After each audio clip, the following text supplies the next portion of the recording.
సాధారణంగా ప్రజానీకం ఏదైతే ఇప్పుడు మెరుగైనటువంటి ఒక పాలన కావాలని కోరుకుంటారు.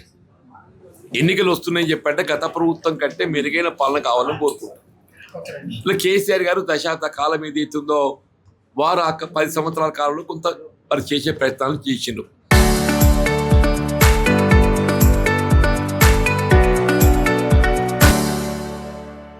నూతనంగా ఏర్పడ్డ రాష్ట్రం కాబట్టి వారికి ఉన్నటువంటి ఆర్థిక వనరులను పరిగణలోకి తీసుకొని అది ప్రాజెక్టులే కానీ లేక ఇతరత్రా కానీ సంక్షేమ కార్యక్రమాలే కానీ చేసి కానీ ప్రజల ఆకాంక్ష ఎప్పటికీ ఏది ఇస్తుందో ఇంకా మంచిగా అయితే మంచిగా ఉంటుండే, ఇంకా ఇంకా ఇంకా అనేది ఉంటుంది అన్నట్టు. కాంగ్రెస్ వస్తే ఇంకా మెరుగైన విధంగా చేస్తుంది కావచ్చు అనే భావనతో ఏది ఇస్తుందో ప్రజలు మార్పు కోరి మెరుగైన పాలన వస్తుందని చెప్పాను. కానీ ఏమైపోయింది, ఈ 2 సంవత్సరాల పాలన చూసిన తర్వాత ఈ రేవంత్ రెడ్డి కూడా పెద్ద మనిషి కేసీఆర్ గారు మంచిగుండిరా, కనీసం చెప్పినా చెప్పకుండా ఏది ఇస్తుందో రైతులకు పెట్టుబడి సమకూర్చిండు. అసలు వాస్తవం ఏది ఇస్తుందో రైతు బంధు అనేది రైతుకు ఎన్నికల్లో చేసిన వాగ్దానం కాదా అన్నాడు కేసీఆర్.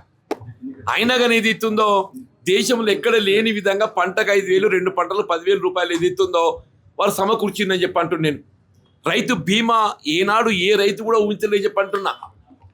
ఏదైనా రైతు అకాల మరణానికి గురైనట్టయితే అది సహజ మరణమే కానీ ప్రమాదమే కానీ ఆ కుటుంబానికి 5 లక్షల రూపాయల ఆర్థిక సహాయం సమకూర్చడం దేశంలో ఎక్కడ కూడా జరగలేదు చెప్పంటున్నాను నేను. ఒక ఆడబిడ్డ పెళ్లికి ఏది ఇస్తుందో కళ్యాణ లక్ష్మి, షాదీ ముబారక్ 5 లక్షల రూపాయలు సమకూర్చడం ఎక్కడ లేదు. అట్లాగేది ఇస్తున్నదో కేసీఆర్ కిట్ ఎక్కడ లేదు అని చెప్పంటున్నా. వాళ్ళకు సంబంధించినటువంటి గొర్రెల కాపర్లకు వాళ్ళకు గొర్రెల పెంపకం పథకానికి ఆర్థిక సహకారాన్ని అందింపజేసిందని చెప్పంటూ నేను. వీళ్ళు ముదిరాజు కులస్తులు గంగపుత్రుడు అని చెప్పట్టు చేపల వృత్తిపై ఆధారపడే వాళ్ళు ఉన్నారు.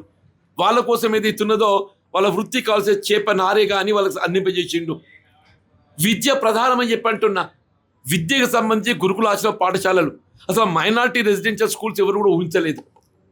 బీసీ ప్రత్యేకంగా residential schools, SC residential schools, ST residential schools ఇవన్నీ ఆరంభింప చేయడమే కాదు, ఇలా విద్యాపరంగా నీకు ఏది ఇస్తుందో వినూత్న కార్యక్రమాలు ఆరంభింపజేయడంతో పాటుగా ఇవాళ 10 జిల్లాలు ఉన్న తెలంగాణ రాష్ట్రంలో 23 అదనంగా జిల్లాలు ఏర్పాటు చేయడంతో ఇవాళ 33 జిల్లా కేంద్రాలలో 33 మెడికల్ కాలేజీలు వచ్చినాయి. ఆనాడు అందరూ ఆశ్చర్యం, ఇది ఏంటో 7 జిల్లాలు ఏర్పాటు చేస్తుండు, దీంతో ఏమొస్తుంది ఏపోతుంది అనుకున్నారు. ఇవాళ నేను చెప్తున్నాను, జగిత్యాల జిల్లా కేంద్రం చేయడంతో ఏది ఇస్తుందో జగిత్యాలలో మెడికల్ కళాశాల వచ్చిందే. జగిత్యాల మెడికల్ కళాశాల రావడంతో వైద్య సదుపాయాలు మెరుగైనాయని చెప్పంటూ నేను. పాలన సౌలభ్యం లభించిందని చెప్పంటూ నేను. మరి మేము ఈ 2 సంవత్సరాల కాలంలో ఏం ఒరిగింది అంటూ నేను. ఈ 2 సంవత్సరాల కాలంలో ఏం ఒరిగిందని చెప్పంటూ నేను. అందుకే ప్రజల్లో ఈ నైరాశ్యం, అందుకే ఈ నైరాశ్యం మార్పు కోరుతున్నారు. వీళ్ళు కేసీఆర్ గారి ప్రభుత్వం మార్పు అనే ఒక ఆలోచన రావడానికి 10 ఏళ్ళు పట్టింది. 10 ఏళ్ళు పట్టింది. రేవంత్ రెడ్డి గారి ఒక పాలన మార్పు అనే ఒక ఆలోచన రావడానికి 2 సంవత్సరాల ఆలోచన వచ్చింది. 2 ఇయర్స్. ఏం చెప్పంటో చెప్పంటున్నాను.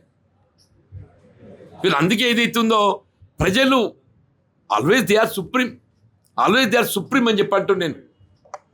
ప్రజాభిప్రాయానికి అనుగుణంగా ముందు పోవడం జరుగుతుంది. ఒకవైపు ఏదైతే పార్టీ పరంగా దశాబ్దాల తరబడి పార్టీ నిర్మాణం కోసం కృషి చేసిన ఒక కార్యకర్తలను విస్మరించడం, ఇంకో పరంగా ఏదైతుందో ప్రజా ఇళ్లకు మనం చేసినట్టు ఒక వాగ్దానాలే కానీ ఎన్నికల ప్రణాళిక అమలు కార్యరూపం దాల్చకపోవటం, ఇవన్నీ పరిస్థితుల్లో ఏదైతుందో నేను పార్టీ వీడడమే కానీ ప్రత్యామ్నాయంగా రాజకీయ పార్టీ ఎంచుకోవడమే కానీ ఇలా భవిష్యత్తు తెలంగాణ రాష్ట్ర నిర్మాణానికి ఏదైతుందో కేసీఆర్ గారి నాయకత్వమే ఏకైక మార్గం అనే ఒక భావనతో ఏదైతుందో ఇలా బీఆర్ఎస్ పార్టీలో చేరాలని నిర్ణయం రావటం, దానికి అనుగుణంగా ఇవాళ కేటీఆర్ గారు జగిత్యాల రావటము, మరి దానికి కార్యరూపం ఏ విధంగా పార్టీలో చేరటం, ఇవన్నీ మరి వారు నిర్ణయం చేయడం జరుగుతుంది. వాళ్ళు ఎక్కడికి వచ్చేది తెలంగాణ రాష్ట్రంలో తిరిగి కేసీఆర్ గారి యొక్క పాలన పునరావృతం, దాన్ని తిరిగి ప్రభుత్వం ఏర్పడాలి, రాష్ట్ర పునర్నిర్మాణం కాబడాలని చెప్పండి. వీళ్ళ ఈ 2.5 సంవత్సరాలు ఏం కోల్పోయినాము, ఇక రాబోయే 2 సంవత్సరాలు ఇంకేం కోల్పోబోతున్నాము, ఇదంతా ఏదైతుందో we have to get back అంటే అది కేవలం కేసీఆర్ గారితోనే సాధ్యమవుతుందన్న భావనతోని మరి బీఆర్ఎస్ పార్టీలో చేరాలని నిర్ణయం తీసుకున్నాం. Thank you.